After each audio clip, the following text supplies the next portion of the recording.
আজকে মঙ্গলবার এক্সপায়ারি और ট্রেডও কমপ্লিট হয়ে গেছে আমার অলরেডি, বাট ট্রেডটা লস।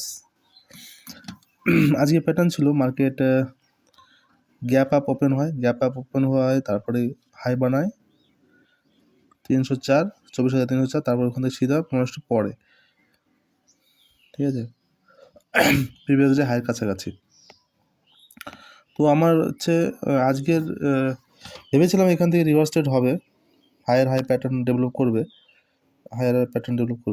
এরকম, বাট মার্কেট কোনো কারণে সেটা ডেভেলপ করেনি।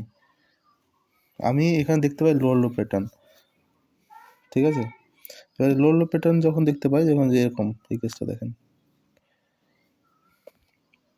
এখানে শুরু হলো মার্কেট, এখানে আসলো, এখানে গিয়ে এখানে গেল, এখান থেকে এইখানে আসলো, মানে লোয়ার লো ক্রিয়েট হয়ে গেলো। এবার কনফার্ম আমি ডাউন ট্রেড দিয়ে কনফার্ম হয়ে গেলাম যে আমি এখান থেকে ডাউন ট্রেড নেবো। তো আমি এই ক্যান্ডেল ক্লোজ হওয়ার পর এই জাস্ট এইখানে আমি এই ক্যান্ডেল ক্লোজ হওয়ার পরে আমি ট্রেড কিন্তু ডাউন নিয়ে নিয়েছি। আমাকে কিছুটা প্রফিটও দেখাচ্ছিলো, মানে 10 পয়েন্টের কাছাকাছি। তো সাডেনলি এখানে আমি স্টপ লস ডান। তো আজকে মার্কেট থেকে এই কারণে বেরিয়ে গেলাম। আর আজকে আমার কেন আমি ট্রেড নিই সেটা বলে দিলাম, লজিক্যাল ট্রেড, কিছু করার নেই। আর মার্কেট সব দিন একরকম হতে পারে না।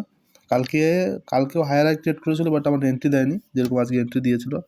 কালকে আমাকে এন্ট্রি দেয়নি, বুঝতে পারিনি এন্ট্রিটা। তো কালকে আমি ট্রেড হয়নি আমার, কিন্তু ডাইরেকশন ঠিক ছিল। আজকে ডাইরেকশন এন্ট্রি হয়েছে, ডাইরেকশন ভুল হয়ে গেছে, ঠিক আছে। তো কোনো ব্যাপার না, স্টপ লস যেটা আছে ইন কন্ট্রোল আছে, কোনো ইস্যু নেই। আর হ্যাঁ, আমি ডিমান্ড অ্যাকাউন্ট হ্যান্ডেল করি অপশন বাইংয়ের। যদি কোনো ব্যক্তি ইন্টারেস্টেড থাকেন তো দেওয়া নাম্বারে হোয়াটসঅ্যাপ করবেন, ঠিক আছে, হোয়াটসঅ্যাপ করে আমরা কল করে নেব।